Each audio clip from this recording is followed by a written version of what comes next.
And would you please welcome to the stage Andrew O'Hagan.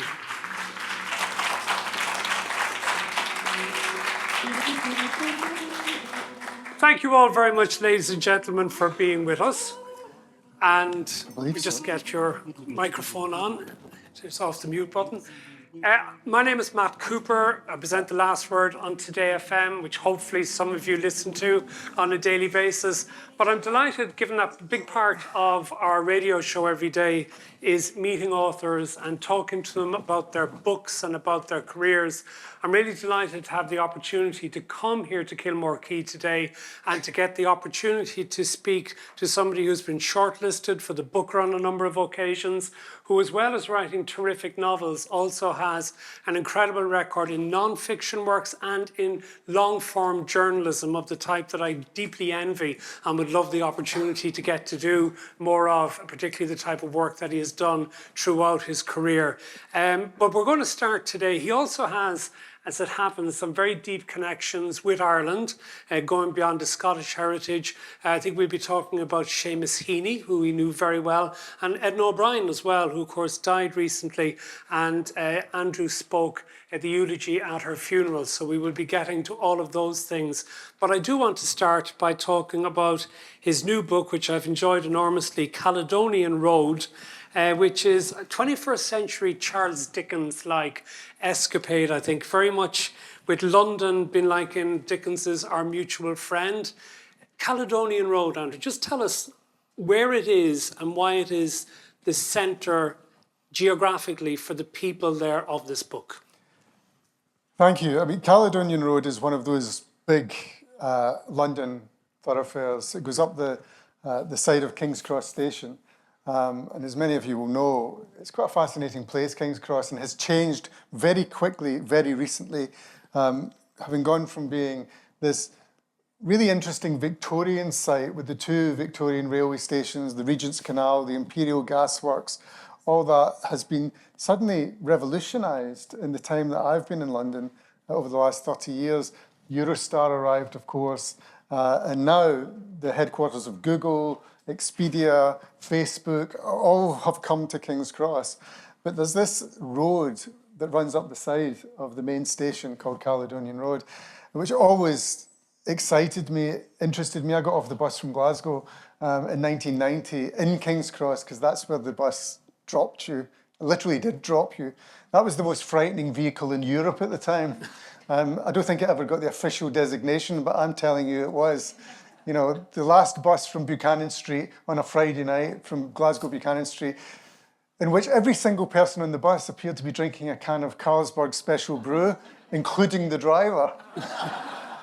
And it was sort of, you know, it's 7 in the morning, sort of when you were weary and had drinks spilled on you as a sort of 20-year-old. You get off this bus in King's Cross and think, Christ, what am I going to do here? And I remember wandering from that bus with a little rucksack up and down this road, Caledonian Road. And even then, long before I thought of novels or that this would be a subject for a novel, it was multicultural, multifaceted. There was a kind of multiplicity about the whole road. And what happened over the time I've lived there, you know, with the various governmental dispensations and everything else, is that in one side of that road, it became the kind of place where people would be living in houses worth £7 or £8 million. And in the other side of the road, not 200 yards away, there would be migrant housing or social housing, or, you know, people in a very different way of life. So inequality, which was always going to be a subject for me, I think, I always wanted to write a big novel in the Dickensian mode that would look at what happened to the question of inequality in London particularly, with Scotland being a kind of black backing on the mirror that would allow you to see your own face, if you like. And Caledonian Road was always there for me. It was always the title. The book was always set there. And then it took 10 years of research in and out of all those lives to actually be able to have the material ripe enough, I felt, to produce the book. There must have been an enormous degree of research because the spread of people, you have a 2-page list of characters at the front of the book, which is very useful at times to go back and just to remind yourselves of who these characters are and how they fit in. But I suppose what you're showing as well is this almost, if America is described as the melting pot, London has an element of that as well. London draws people from all over the world, doesn't it? And it struck me that the book is of people who were either on the make or on the take. Completely, and it was like that when I arrived, but it got more so because I arrived and Thatcher was still in number 10 when I came to London. And that had brought its own sort of disastrous, involuted inequalities. It institutionalised a kind of spite at the centre of class divisions in Britain, I believe. And what happened afterwards, of course, is it handed in short measure via a few years with John Major to Tony Blair, who was a sort of child of Thatcher and who deregulated the city. So it became a financial centre during that time and increasingly became the kind of place where people with dodgy fortunes would come to London. Not only people with dodgy fortunes, people who just saw the opportunity for an open market where the checks and balances were very much weighted in favour of the investor or the rich, you might say. And we very quickly got to a situation over those 2 decades that I describe in the book, where Russian oligarchs, of all the places in the world where they could spy a laundromat to wash their filthy money, they chose London, and for good reason. I went inside those worlds, very deeply into the world of the oligarchs, but also into the art world, where they could buy, if you had 100 million in an offshore account and you were a Russian oligarch, and sometimes it was 1 billion, by the way, but I'm just keeping the figures low for sense. Well, cleaning 100 million is very easy in London, was very easy in London, because a Picasso costs 60. You know, a house at Kensington Gate costs 34. You know, you're nearly there. You know, and that's how, and they did that, and the checks and balances were so reduced in that time through the success of Labour and Tory prime ministers.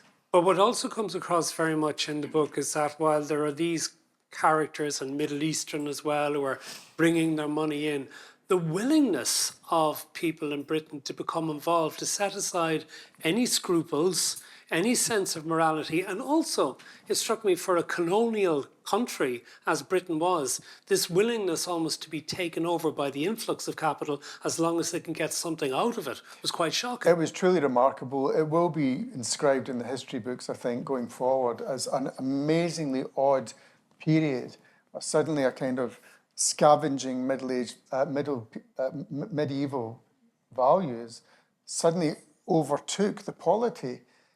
And as I say, in both sides of the political argument, every side of the political argument, such that it was Gordon Brown that gave the oligarchs golden visas, for example. And then afterwards, of course, David Cameron gave them peerages, some of them. And then the gloves were really off for multiple handshakes when it came to Boris Johnson, who made their lives as easy as he could. Easy to be a corrupt person in London, that's to say, to go past safety laws, go past trade union laws, go past common decency, I would say, in terms of employment law, in terms of investments. No questions were asked during that period.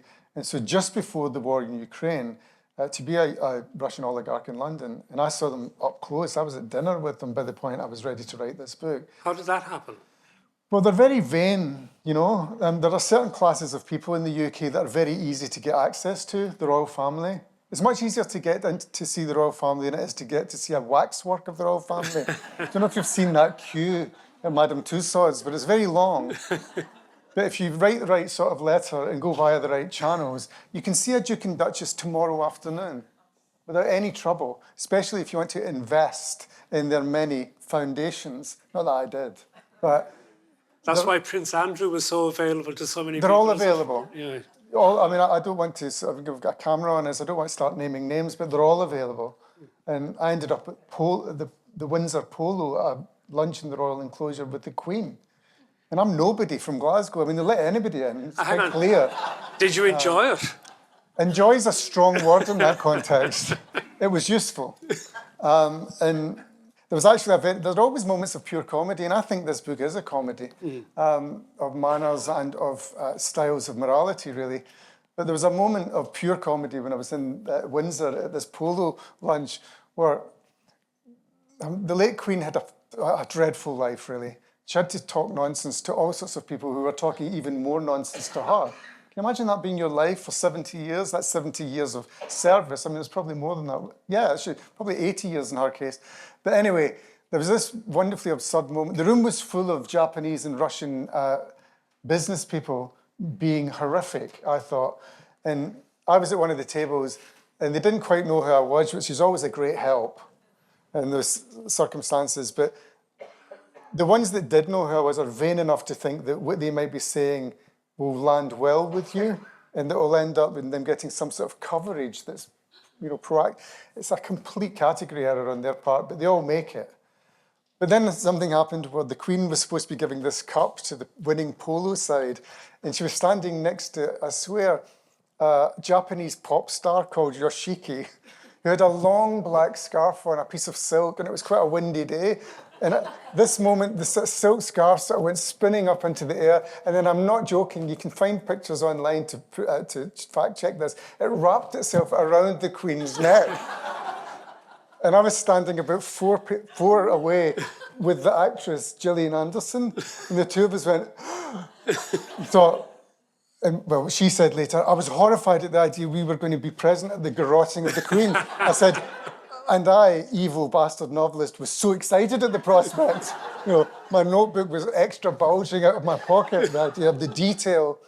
But anyway, that's the kind of thing. You can always get in among them. Now, contrastingly, and you're writing a book like this, of course, which is also made up of migrants and street gangs. And can I get to those migrants in a second? Because just something They're else hard that to strikes get to. me. And that strikes me that there's a strange thing as well, though, maybe, and maybe this is changing in the 21st century as against the 20th century, as Britain has allowed itself to be bought even more by foreign capital. But we saw recently, because you mentioned polo, Mohammed Al Fayed, and the revelations that have now come across. I don't know if any of you have been following this over the last week, but it's absolutely horrific, his treatment of women, rape, sexual assault, and how he got away with it. And yet there was this thing, well, he was only accepted to a certain level in British society, but he certainly had managed to insinuate himself enough that he was able to get away, Jimmy Savile-like, hiding in plain sight.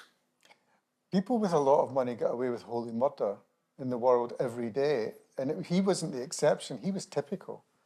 As the years go on, you'll see the unraveling of this particular narrative more and more. We saw it in Hollywood with people like Weinstein. We'll see it in the upper echelons of business in the UK again and again. Those men used their money as a sort of platform for, endless abuse, very often. I remember writing a long piece for the London Review of Books in the early days of the investigation into Jimmy Savile. And what I was able to establish, I think, in that, 20,000 word piece that I worked on for a full year, was that the culture at the BBC, especially in children's television, rather than it be the exception that somebody would end up like Jimmy Savile, there was a whole tradition of men like Jimmy Savile working in that world and making, as it were, a personal advantage of their proximity to young, dreaming children. Jim will fix it. Are you kidding? Sitting them on his knee on television, and that's supposed to be unquestionable. The whole corporation, in a sense, had a problem to answer there. And I think that's true in big business, the way that these guys got into their positions of power. And Al Fayed, it was known for years, just as it was known about Jimmy Savile, just as it was known about Harvey Weinstein, that they were abusing their position in order to gain sexual advantage, especially over women and children. Unfortunately, we had our own incidents of that with the Catholic Church here in Ireland, but I won't go into that now in this bit. But tell me more about how you have, very interestingly, in Caledonian Road as well, brought migrants in, particularly Polish migrants, and there's incidents of people smuggling involving Irish lorry drivers as well.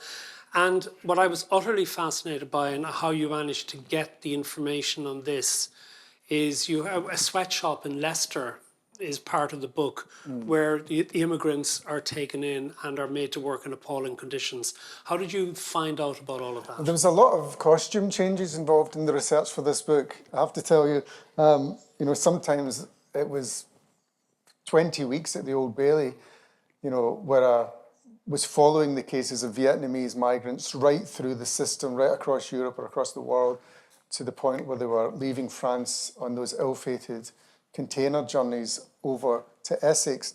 I followed that particular case very closely, and that's where I discovered all the information I needed about the Irish lorry drivers, because unfortunately in that case, they were often young Irish men who were driving those containers. They had been smuggling cigarettes and vodka, as it were, for years. But people turned out to be a more valuable commodity. It turned out that people were the more valuable commodity, and these young guys are now serving long sentences. But the thing you refer to directly there resulted from a question that I asked a minister. It was an off-the-record briefing I got on COVID deaths. And as I say, I kept shunting the action of the book forward because I wanted it to encompass as much of contemporary life in London and in Britain as I could. And I'd re-knit and re-stitch the material and even sometimes rewrite the whole journey of a character based on what happened with, for example, the pandemic. Because there was 10 years. I'd been working in the book 6-7 years before the pandemic happened. But then I absorbed that into the narrative. But anyway, I asked this minister off the record if he could tell me which group in society had the largest number of deaths from COVID. And without hesitation, he said, it's not been reported, but it is Bangladeshi women working in garment factories in the Midlands, the British Midlands. And so I immediately, put my trainers on and put a jacket on, and my wife said to me, how long are you going up there? I said, I don't know. I said, it could be a few days, it could be weeks. In the end, it was about 10 days, and I went up to Leicester and went to Spinney Hills, which is the most multicultural part of Leicester. And there's an old typewriter factory there, which has loads of garment factories in it. And I sort of stole my way in to two of the factories, where I got to see the conditions that women... So how did you get in? Well, the first time I got in, I didn't reveal to him I was a writer at all. I asked them if I could have a job as a box builder. And, this is where the costumes are quite important, because you get to a point in life where you look too middle class and too middle-aged and too white for work like that. I'm being specific. I just looked like that. With the young guys in the drill gangs, they saw me coming from 200 yards away and were like, he's from the drug squad. Nobody who's that white with such a big forehead is one of us. And so that was much harder than the Royals to get in among those boys. Those lads had no interest, no vanity when it comes to people like me. They don't want to know me. So that was tough. But that's a different question. And it was the same, I suppose, in Leicester. Is that it's very hard to look like the kind of guy who wants to be build boxes for £4.50 an hour. Is what they were offering. And the women were on 4, I discovered. But anyway, I managed to slip in somehow to the factory and then that guy spotted me as a dodgy thing. I had to get out of there. But I went to another one where I did tell him I was a writer and said I wanted to just get the facts. Would he just let me talk to some of the women? And he was so busy, the guy, and I don't think he understood what I was actually saying. And I sort of was in. And then I was talking to the women, there was rats in that factory, and that was the one where all the machines were giving off electric shocks. Can you imagine bales of this material? You know what it's like, netting material they make sort of ballet tutus out of, all around a machine that was giving off sparks. It was a fire hazard like you'd never seen. Plus the women were jumping back from machines. I actually worked a machine at one point and got a shock off it. And things like that, where I just built up the detail for that chapter and got the information that these women were dying in such numbers because they had no masks. They were passing garments to each other and tools and sharing machines all day. And they were just all getting COVID, and they were hugely vulnerable, those women. And the numbers were spectacularly terrible for deaths in Leicester during that period. And I thought, if you're writing a social novel and it's going to be set in 2021, you can't not tell that story. You can't not bring all of that to your readers. The Dickensian model is very instructive in that way. what fundamentally Dickens tells us is if you're going to be that sort of writer and you're going to write about an orphanage, don't guess. Don't make it up. Why make it up? You need the taste, you need the smell of soup that there's always is in those places. You need that the strange manners and customs that exist in workplaces and the abuse. The women were working for $4.50 an hour. I mean, that's so far under the national living wage that it's just astonishing that we live in a country, that I live in a country where that persists. I've managed to talk without bringing up the main character in the book. So tell everybody about Campbell Flynn. Okay, so the central character in this book is a man who should be entirely on top of his game. He's a well-known art historian, lives in a big house in North London, in Islington, just off the Caledonian Road. He has a prize-winning podcast. He writes for The New Yorker. He has published a very successful and much admired and best-selling book about Vermeer. A biography of Vermeer, by the way, is already a clue. Nobody knows anything about Vermeer. So if you've written a very full biography of Vermeer, it should be a clue about what kind of writer you are. But anyway, Campbell Flynn's that guy. And he's from where? Because this is important. He's from Scotland. So he's my age and he's from Scotland, but he's much taller than me. So there. I know, again, he grew up in very similar circumstances. He grew up in very similar circumstances. In fact, he is me when I think about it, except he's really unhappy and he's falling apart. He's falling backwards into a kind of miasma that he's made for himself. He married a member of the aristocracy, although he's from a working class background in Glasgow. This is where the divergence This is sadly where the things diverge. And he's competitive with the in-laws. He's competitive with his two high-achieving children who are privately educated and went to Oxbridge and just have the life that he didn't have. So I invented a shadow self, as novelists often do, I can tell you quite honestly, in which I gave him all the anxieties I had so far. Is there any wood in here? Escaped. And also animated him with a lot of sort of tragicomic fragmentation, that this guy can't quite cope with his life, although he has everything. And he decides in a moment of sheer delusional self-interest to write a self-help book called Why Men Weep in Their Cars.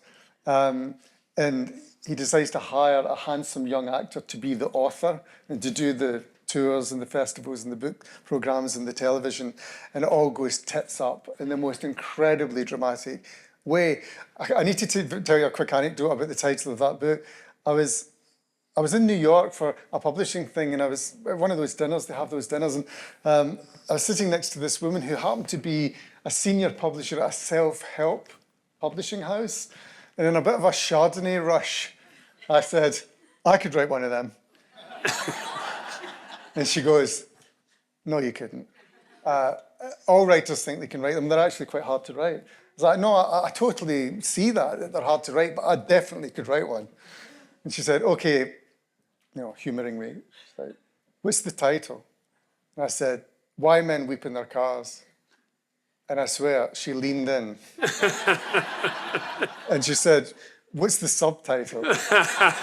And I said, plucking it from midair, half cut. I said, The Crisis of Male Identity in the 21st Century. She said, I'll get your fortune. And when is it coming out? No, I keep being asked everywhere I go now. It's like, when is that self-help book coming out? And my wife said, if you write that, I'm divorcing you.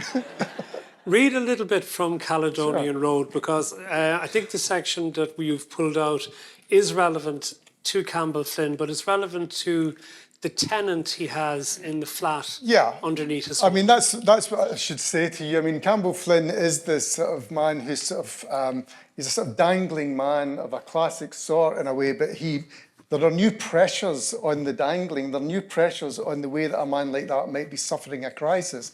And one of them is that his equity is really high in London, but he's got a sitting tenant. Now, I don't know in Ireland if you really know about sitting tenants, but it's a great feature of the post-Blair years in London, where you could be living in a house in Islington or Primrose Hill, say, or Chelsea, that you bought in 1962 for £2,000. That's a real figure, by the way. I know somebody who bought a house in Chalcott Square in Primrose Hill for £2,000 and then sold it last year for 8.2 million. I promise you, that's a real example. Now, that brings with it all sorts of wonderful moral problems that novelists feast on and that readers love if you really colourfully unfold them, I would say. And one of the problems is that you might have a fly in the ointment sitting there on your top of your 8 million quid, which is that there's a woman in the basement who won't move. And she's protected by the government. She's called a protected tenant. She's a sitting tenant. And quite rightly, by the way, because of corrupt landlords through the years in London, throwing these women onto the street. I say women because they're very often old ladies, because a lot of old ladies, they outlive their husbands. But they can be old men, they can be anybody, they can be a young woman with family. But anyway, a sitting tenant is a fly in the ointment for a greedy fucker who wants his 8 million in equity. Because you can't sell that property without selling on her right to remain. So I knew a particular case where a sitting tenant in Primrose Hill, near where I am, wouldn't go unless the guy upstairs, the very liberal Guardian reading guy upstairs, this is what makes it funny, you know, doesn't just read the Guardian, but writes for the Guardian, and is full of a sense of always being on the right side of history, and a liberal, and believes in the welfare state. But that fucker downstairs is driving me mad, because she wants £500,000. She wants £500,000 to give up her tenancy, which, by the way, is reasonable request if the guy upstairs has got 8 million, okay? Anyway, I won't keep you here all day. I'm going to read you about Mrs. Voiles. Mrs. Voiles was yearning for a blast of summer warmth. Not that anything of the sort was ever guaranteed in England, but she could hope. And you haven't run out of everything if you still have hope. The ginkgo tree was in full leaf, green and mysterious, she thought, like a fortnight's tour of China. Yes, those tours of China when she was young. She examined the tree from the bench and thought of all the different aspects the tree had possessed during her 44 years in the square. It was golden in autumn with a puddle of leaves that glowed in the dark. She liked the gardens best at the end of the day, as it was now, the bushes heavy with sunshine. She remembered spending time in that square with the other dancers when she was young. People knew how to put weather, nice weather, to good use then. But that was before everything changed. She could still see the girls in their pink tights as the boys lifted them across the grass. She knew her rights. That was the phrase that occurred most often to Mrs. Voiles. And she said it many times a day, usually when coming up the steps of her basement flat at 68 Thornhill Square, where she was a sitting tenant. She said it again as she crossed the narrow road to the gardens that evening, undoing the chain she'd bought at her own expense, wrapped several times around the wrought iron gate. She was now at her house. There used to be lovely people here. Islington was a different place in those days. She was on her steps looking towards the church at the north of the square when a taxi cab came rumbling to a halt and her landlord got out. Thought it was somebody. Professor Flynn, Mickey Mouse academic. She could teach him a few things about books and painting and all that. She had a pile of them indoors. Oh, good evening, Mrs. Voiles, he said. I see you're still consorting with that terrifying chain, gruesome object. I've offered 1,000 times to have a proper lock fixed on your gate, but you won't allow them in. You won't allow anything on that gate of yours, It's not my gate, as you well know. Well, I won't argue the point, Mrs. Voiles. There's a smell down here. I dare say there is. You won't let anybody in to clean. It's your pipes that's the problem. And there's vermin. There's vermin here. The scratching keeps me up half the night, and it's against the rules. As you know, these are old houses, Mrs. Voiles. I've made a dozen offers to renovate the basement flat, but you prefer complaining to the council. When I employ the workmen, you won't let them in. I know my rights, and I know my responsibilities. Mrs. Voiles extended her leg behind her. Yes, she'd been a dancer in her youth. She was 70 now, but she was proud still to go up the steps like a young gazelle. Flynn thought he was so different from other landlords, but she'd seen them all come and go, and they were all the same, their big windows and their housekeepers. It was terrific round here, she said, before you all came with your Land Rovers. Excellent, Mrs. Voiles, he said, walking up his own steps. He flicked the petunias in his window box, and she knew he did it to splash her. She twisted round to shout at him as he struggled at the door with his keys. And don't be assaulting me with fetid water, she said. I'm a protected tenant. Good evening, Mrs. Voiles, he said without turning round, and then he disappeared between his white pillars.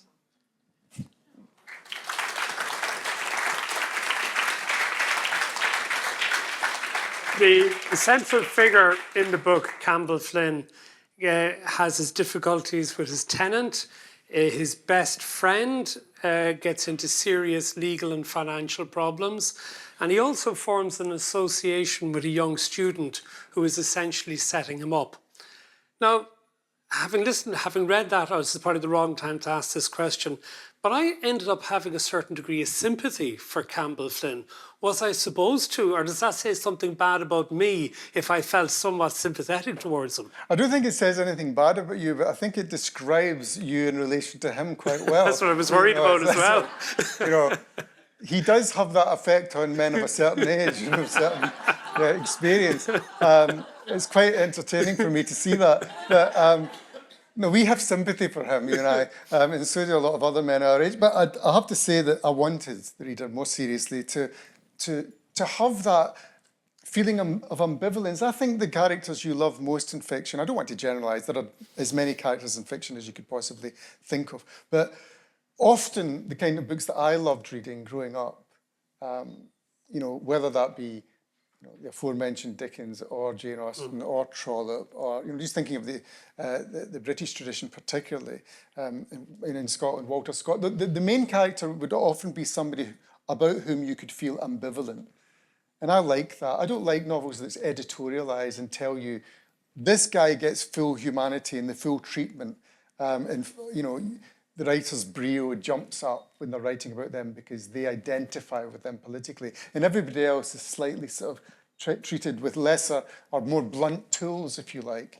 I think you need to be an equal opportunities humanitarian if you're a novelist and make the good and the bad live. And as in life, people can be attractive, interesting, also deplorable and questionable at the same time.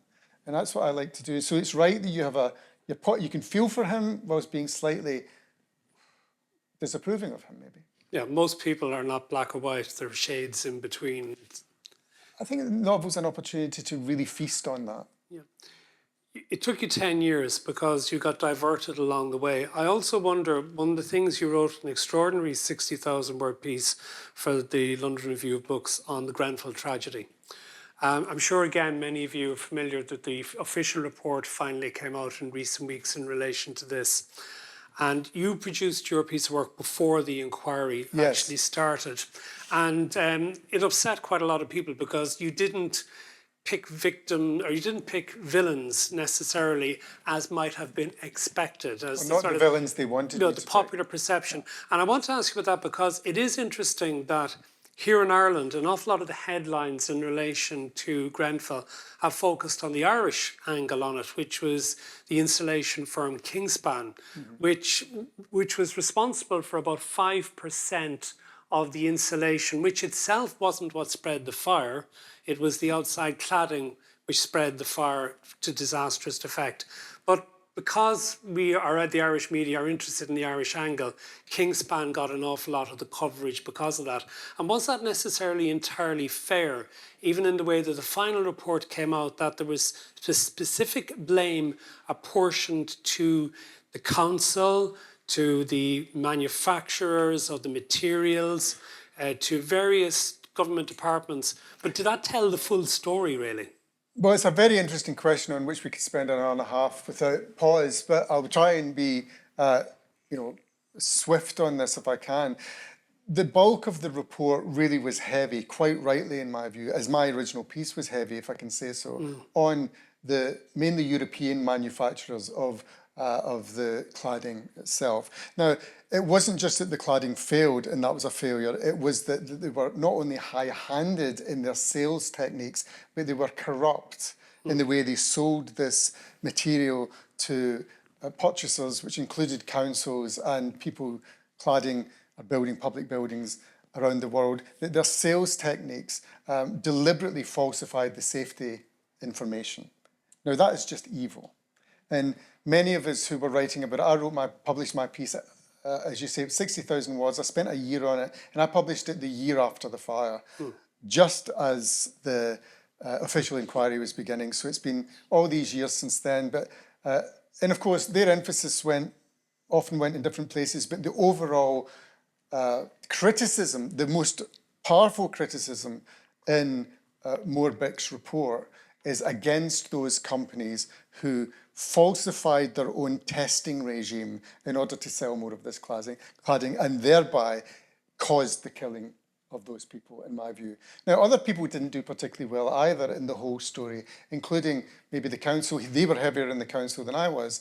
I mean, we don't have time to go into why my findings after a year allowed Kensington and Chelsea not to be as hated. They were the hate figures in the liberal press at the time, you'll remember.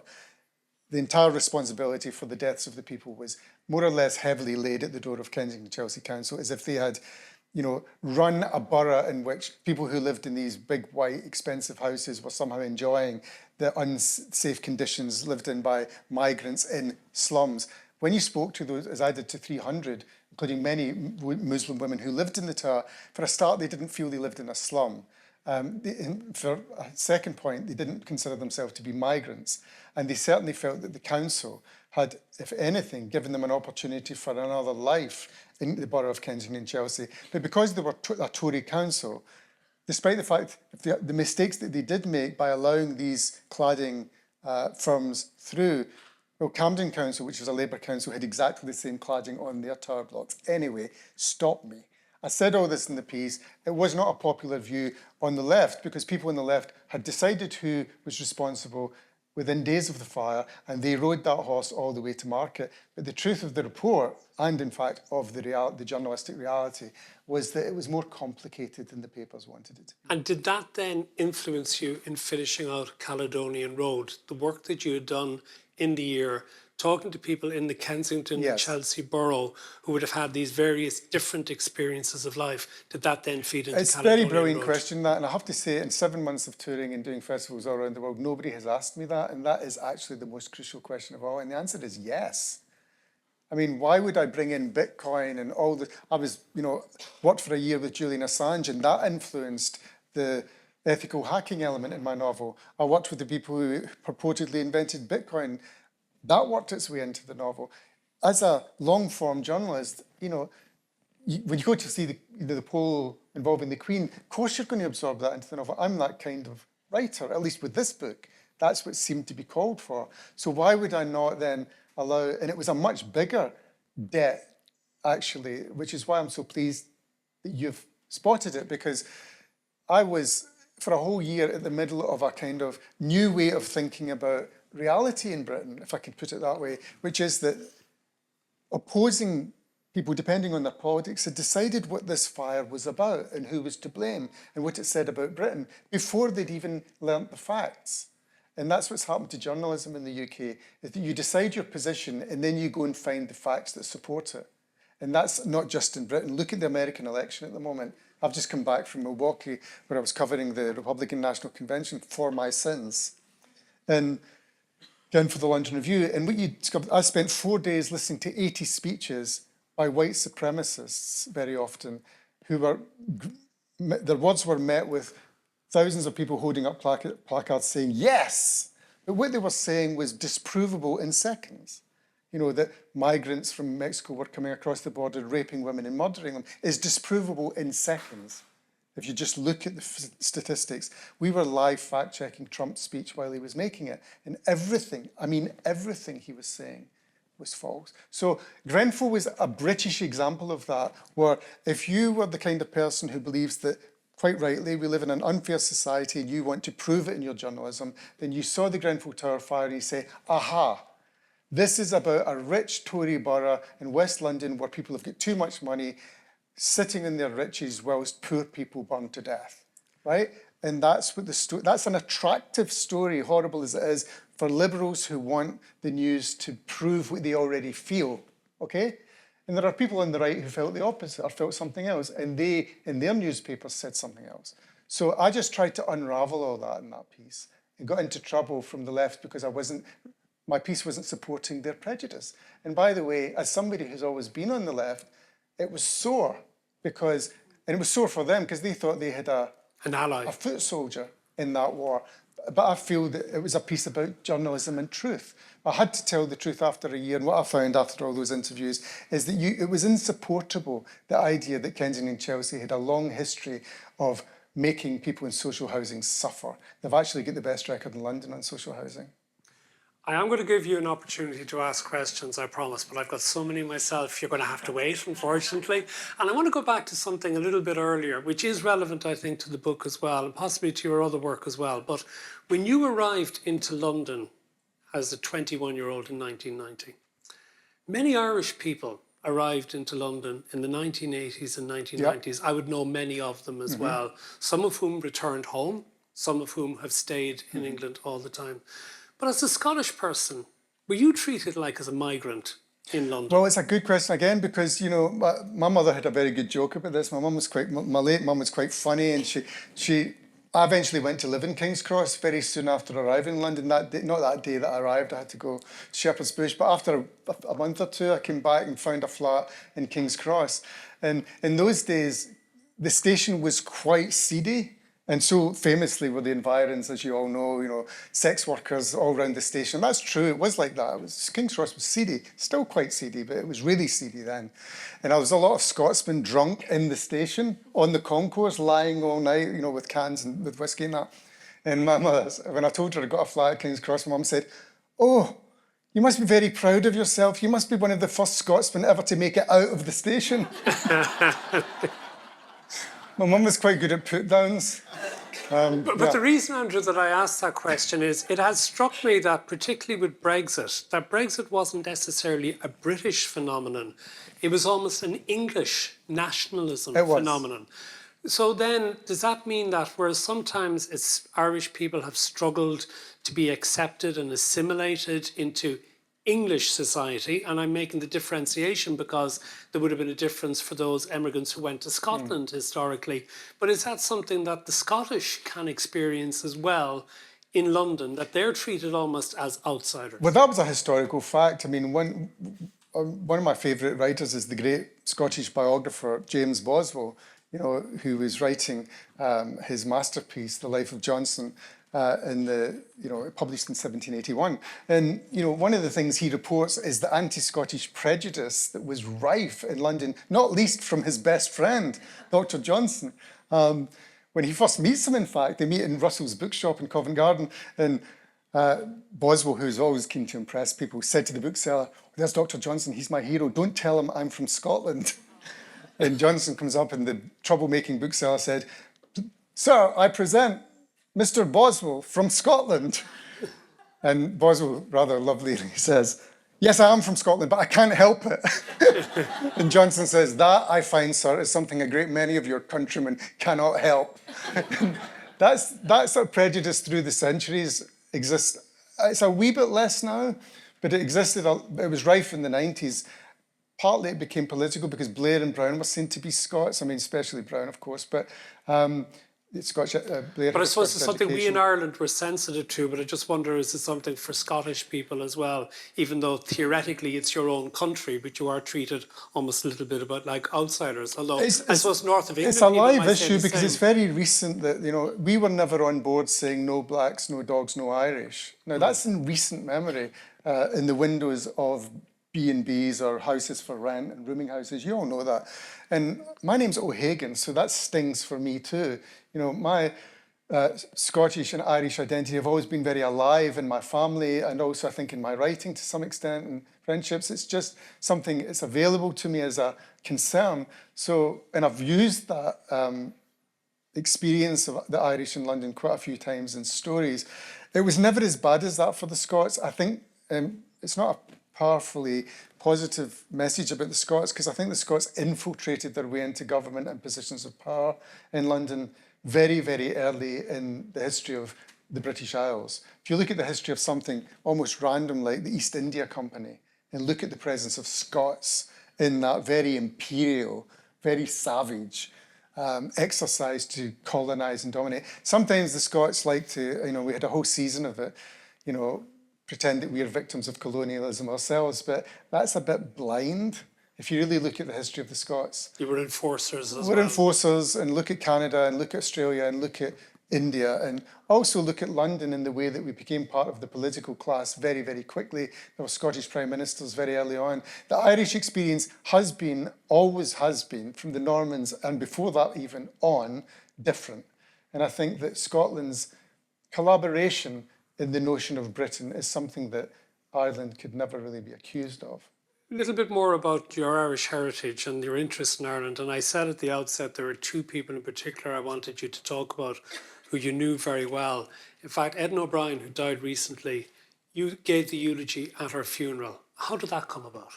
Well, I was friends with Edna, and her sons, Carlo and Sasha, asked me when Edna died if I'd say something, and I was delighted to do that. She meant so much to me. She meant so much to so many people. How did that relationship develop? Well, there's comedy in that, of course, and I didn't quite get to put it this way in the eulogy, but maybe in the more private confines of this room, and say that I met Edna outside. I did mention this part during the funeral, which was that we met outside Seamus Heaney's 70th birthday party, which was in London at his publishers, Faber and Faber, so in Great Russell Street. And I had to leave the party early and go to the National Theatre, so I was standing in the street trying to flag a taxi, and a taxi drew up, and out stepped Edna. And we had sort of passed through each other's eye line quite a few times before. So, and of course, I knew who she was. I didn't, in any sense, feel confident that she knew who I was. But she took my hand, and she said, immediately stepping, I think she'd just had an argument with the taxi driver, and she said, "I fucking hate the English, do you?" What I especially loved about that was that she knew I was Scottish, and trusted that that would be an opener between the Celts there on the street. And indeed it was an opener. And whilst I didn't confirm her view of the taxi driver, I immediately asked her to dinner and said, "Are you free on Tuesday night? And I'll get a table at the Wolseley, because we've got a lot to talk about, not least the English." And she said, "I am." And we met that Tuesday, and the friendship began. She's an enormously generous fellow writer. How much of her work had you read prior to that? I'd read a lot of her work, because growing up in Scotland in the years when I was young and a teenager, I mean, it's not time for the violins yet, but I have to tell you a truth about growing up in the west coast of Scotland.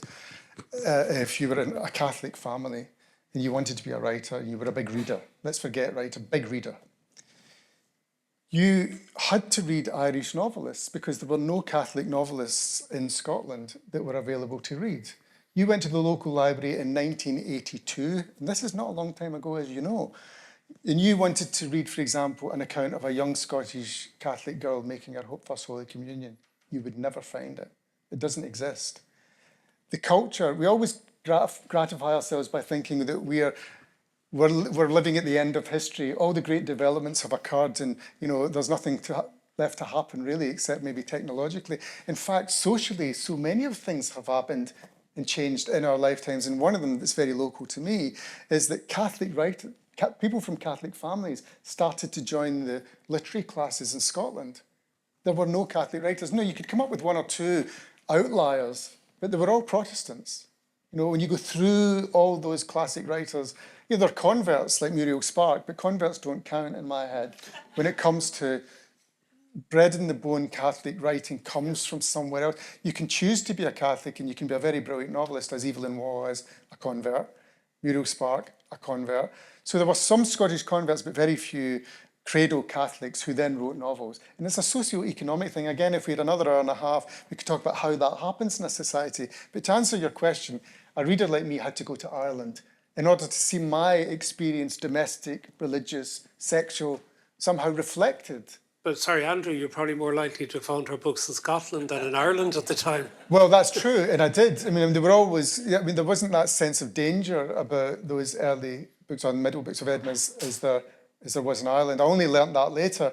They were just available, and I had good librarians. I was one of those working class kids who was educated by the local librarians, who were all women, who were all fantastically nice to me and kind of brought me up. I came from a chaotic house. My father was absent. He was an alcoholic. He was often in hospital or away.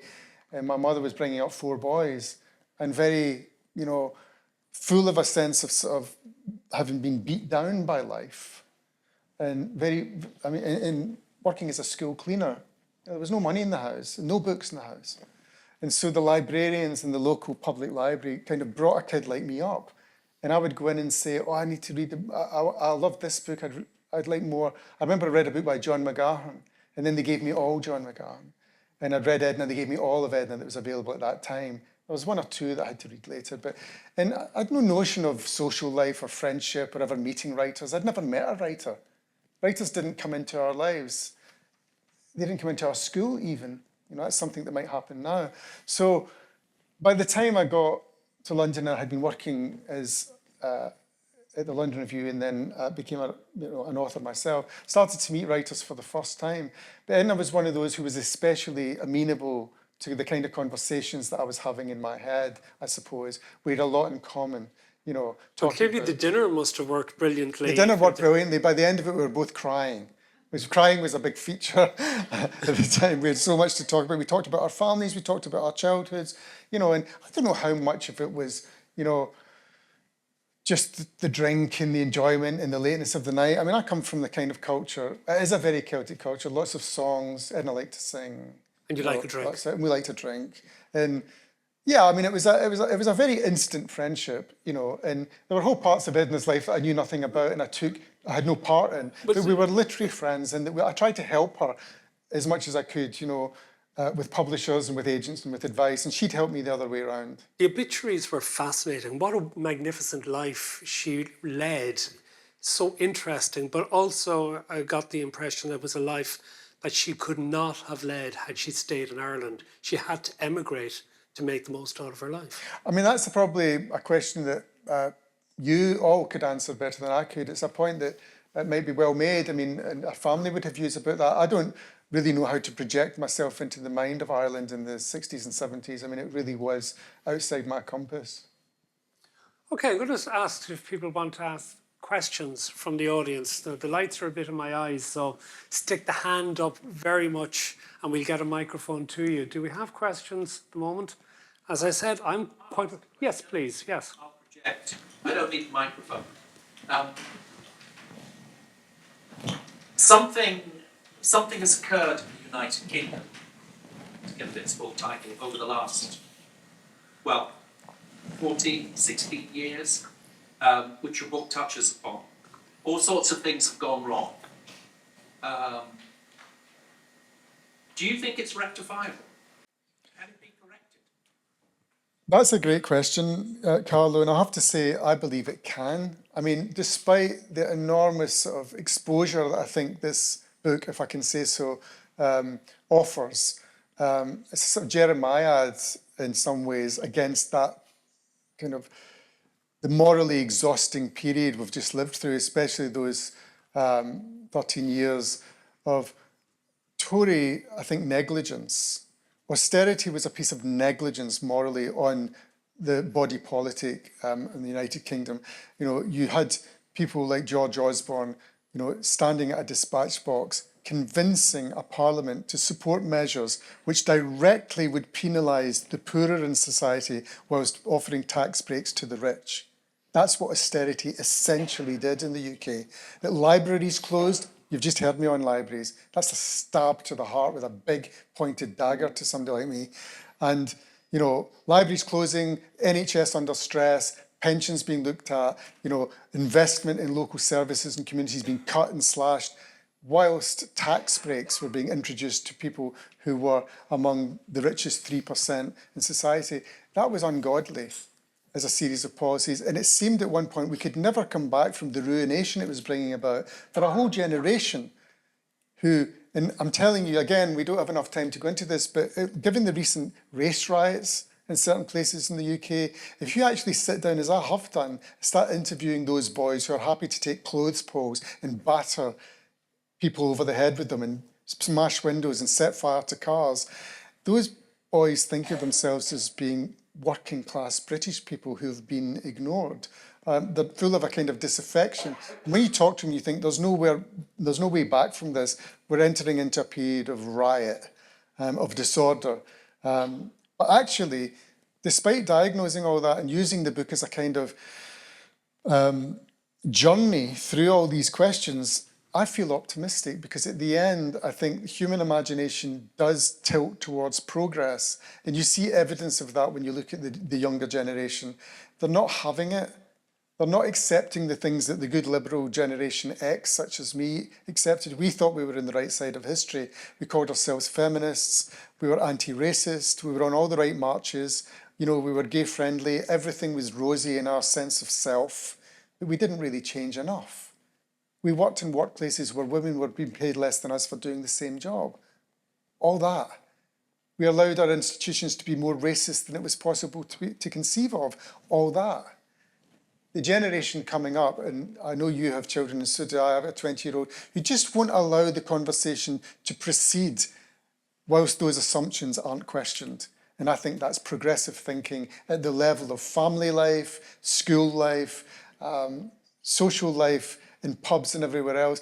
The casual racism and sexism that we all put up with in pubs when we were teenagers simply won't pass now.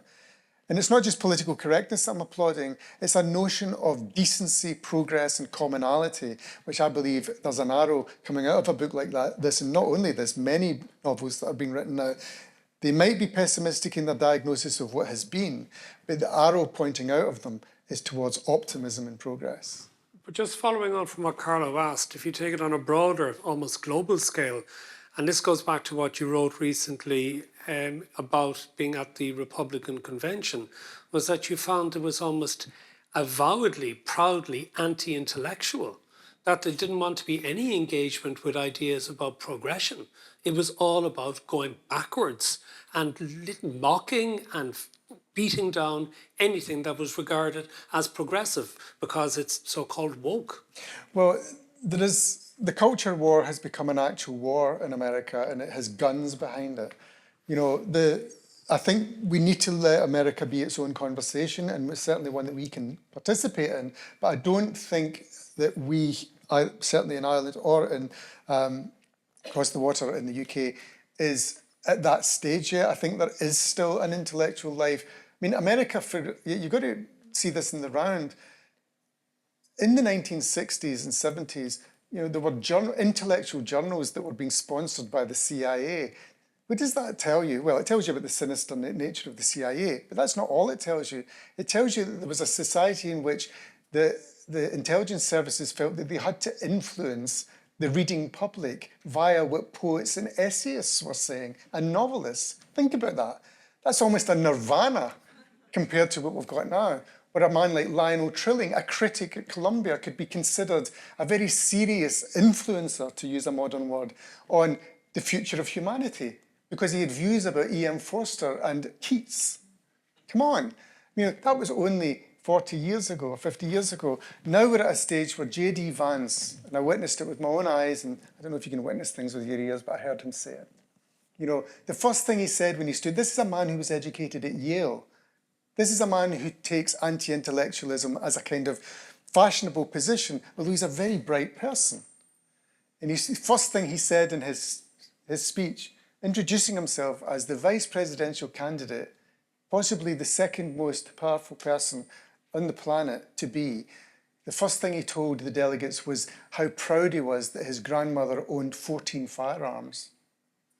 That's where the mind has gone. That's what he knew would be appealing, and the audience erupted with pleasure. There was a kind of levitation of approval happened in the room when he said that.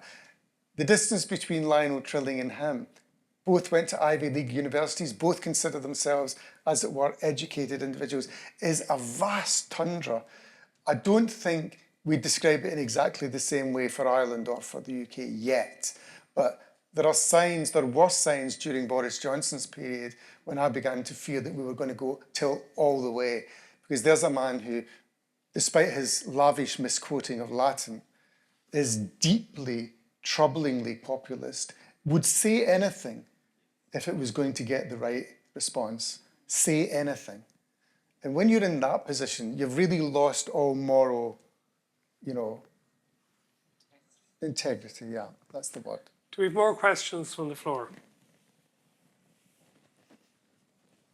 Yes, lady over there. Thank you. We'll get a microphone to you. Did you ever cover the Windrush scandal that so many politicians seem to be totally unaware of for a very, very, very long time?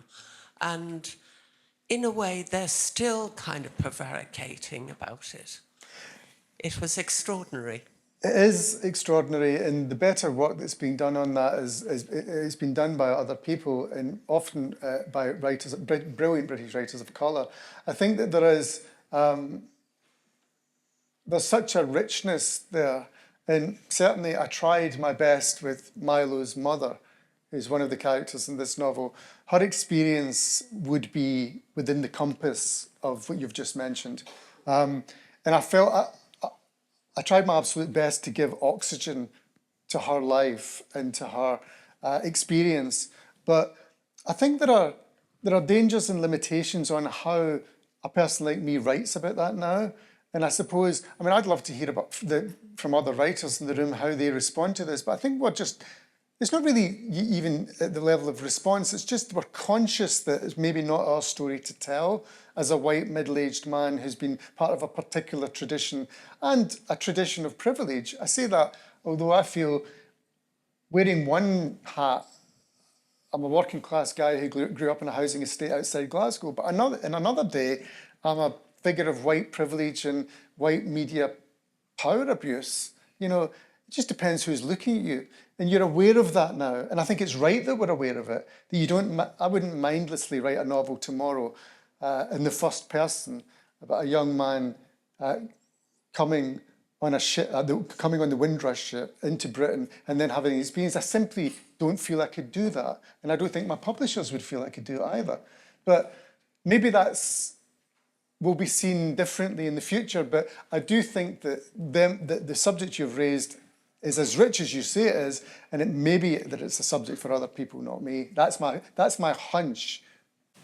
The weirdest thing about it, I think, was not even the immigrant experience that they had when they came, but it's the way the governments and the powers that be have tried to erode whatever privileges they gained from employment and the lives that they lived. That's absolutely correct. They didn't exist. They weren't really there. More than that, if you look at the so-called immigration legislation from 1946 on, look at the different acts and look what they say. And initially, there was encouragement and of people into the country and protection of rights. And what you see with each successive act, right to the 1981 Act, and then even more so since then, is the erosion of those rights and protections, and actually a complete change in the British attitude, so that now the invisible ink, were you to be able to read it in these acts, is keep them out. It's absolutely indelibly keep them out. In all the recent acts, you suddenly had to produce more evidence that you had a connection here. You had to produce more evidence that you'd be useful once you got here, until you get to now when there's barriers being built. So you're right in this, but it's a big story. It's a huge story of the country. Okay, do we have more questions from the floor? Because I have a few more to go with if people here are shy, which is most unusual. Okay, I also mentioned Seamus Heaney earlier. I don't know if many of you saw when Steve Coogan and Rob Brydon went on The Trip, the TV series. Well, the road trip around various parts of Europe. You went on road trips with Seamus Heaney. How did that come about and what did you do?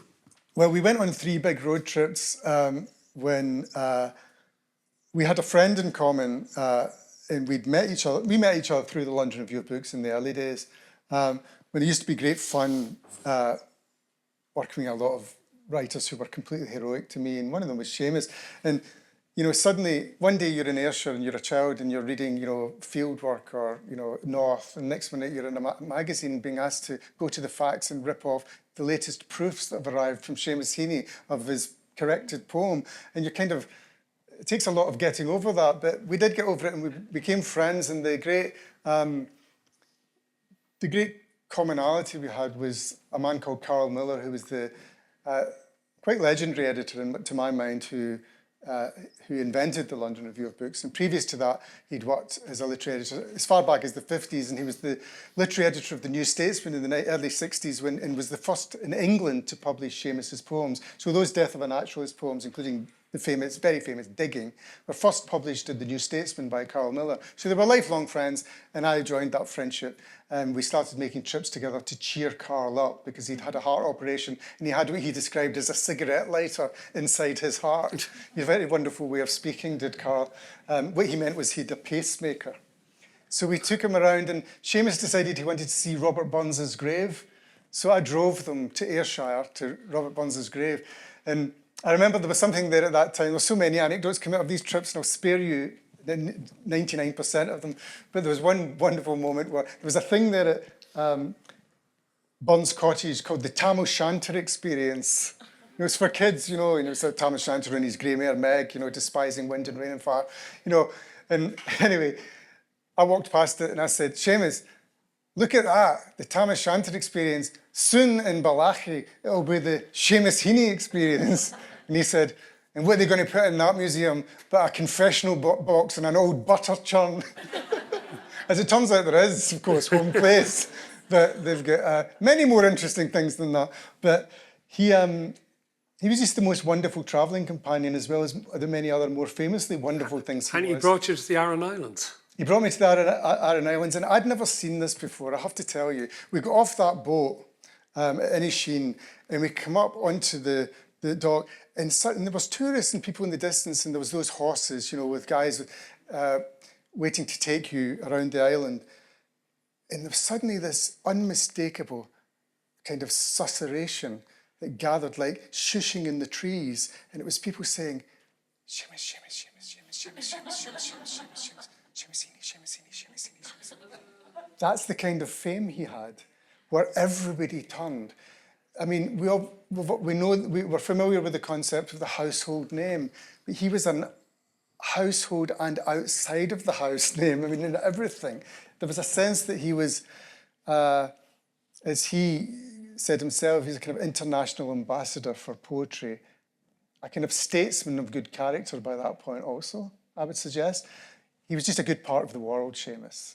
And people liked being in his orbit. Me no less, by the way.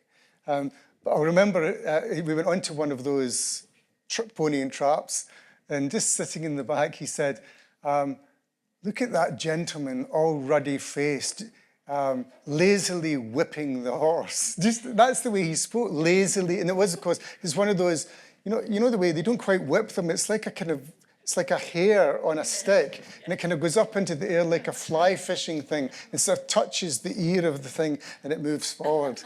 And Seamus described all this, and it was as if it was, well, a poem. You know, Edna had something of that too. Quite rare are the writers who speak in their own poetry or prose, and completely inhabit their language in that way. And I've always enjoyed it when I come across it. And Seamus had it in spades, really.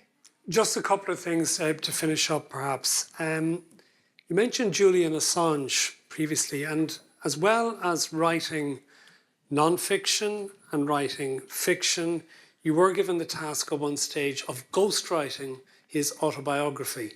which didn't happen in the end. Why not? Oh, because Julian fell out with everybody except me. I was the last man standing in that situation, or So this is Julius the Assange, last the man WikiLeaks crouching, I might individual. say. Yeah. It was a very difficult experience because I said yes to helping him write his book because I felt it was a fabulous story. That suddenly, in this time, we've already had a little brief conversation about the crisis of truth in journalism, the crisis of truth in our lives. It must be terrible, having a vote to cast in America and not know if anything's true that's being said to you that's supposed to influence your vote. And I think in each of our societies, we've lived through a great crisis of fact. What can be discernibly, provably true. And so when he came along and WikiLeaks came along that was holding governments to account on the lies that they were telling, sometimes simple things like in Afghanistan, a troop of soldiers would arrive in a village and there would be a firefight and 30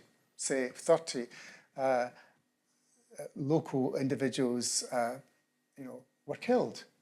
And in the government report the next day, and then in the media reports, it would say 5 people had lost their lives. And the government were in cahoots with the reporters to keep these things secret as a way of concealing these tragedies. And WikiLeaks just exposed all that. And I thought it was a wonderful moment, a rectification or a raising of a moral issue that we could all do well, not just as journalists and as novelists or whatever else, but also just as citizens. Think about why was so much being kept from us, and what did it mean to us as receivers of news to accept that these things were secret. Anyway, so I responded to the call. When he asked me if I'd come, he was a reader of mine. And I went to, he was under house arrest in Norfolk and had one of those, tags on his legs. But he was already falling out with his publisher, his agent, his lawyers, everybody. And I walked into this kind of lion's den.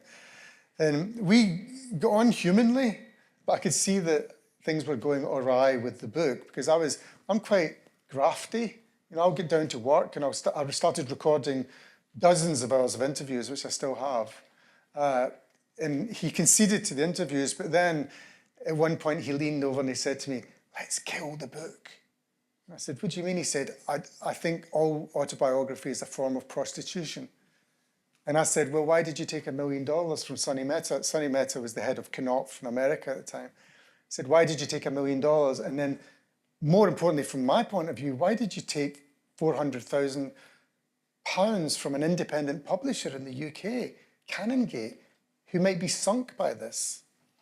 He had no interest in that question. He doesn't live in that space. But I felt that it was really important that we either pay the money back or... Anyway, it's too long a story, but basically, when he was in the Ecuadorian embassy where he'd gone in conditions of asylum, I was going in the middle of the night to still try to persuade him to face the music, really, because by that time, as you'll know, he was accused of...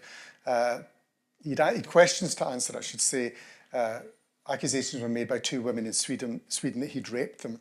And my attempt to persuade him to go and answer the questions was that he would never be forgiven by his supporters on the left for hiding in an embassy whilst these women's questions remained unanswered. I felt that he was leeching away all his support. He disagreed with that and told me I was naive. And I remember leaving the embassy for the last time. And I told him as I was leaving, "I'm going to write an account of this experience." And he said, "No, don't do that. Become my chief of staff instead." And I said, "What, are you the president now?" And he'd lost himself in a kind of rock star sense of self. And I felt terribly bad for him. He then spent 7 years in prison. Well then, just to finish, given that you wrote things like that about Assange, you've written about Grenfell, you write about other things in a long-form narrative, but still factual information. Does a novel give you more freedom to address issues? Does it give you a greater ability to be able to address those issues, particularly not constrained by libel laws, to actually allow people to get at what you perceive to be the truth? I really think so. I mean, I don't know that I'll ever be in a position to write many novels like this. This was a novel in which I felt, in the end, for good or for ill, it was the kind of novel you brought all the instruments on stage. Once or twice in a life, for some of us. It's the full orchestra. It's an orchestral piece. But my more natural default position is a chamber piece. I like 2 or 3 characters. Like Mayflies. Yes, and Mayflies, I suppose, more native to me in that sense. And some of my other novels where I feel that the great sort of, the great pas de deux between the sayable and the unsayable, between the observed and the unobserved, between things written and unwritten, between the lines. I like writers like that, and I've conceived of novels myself like that in the past. But I like writers' flexibility. I've often responded to writers who, at different parts of their career, they might even have periods, as painters have periods, you know, a blue period. It's inconceivable that Picasso did that and then he did that. You know, I like growth in writers, I like change, and I've tried to open myself up to it. So I did respond to some inner call to write a big social novel, but I don't think it's my default position. But I do, to answer your question, feel that I could do things with the journalistic muscle that I like to exercise. I could do something with it that I had never done before, which was to go further, perhaps a layer or 2 further under the society that I was writing about.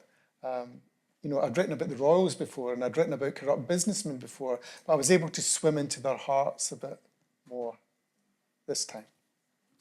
Andrew O'Hagan, thank you very much for taking the time.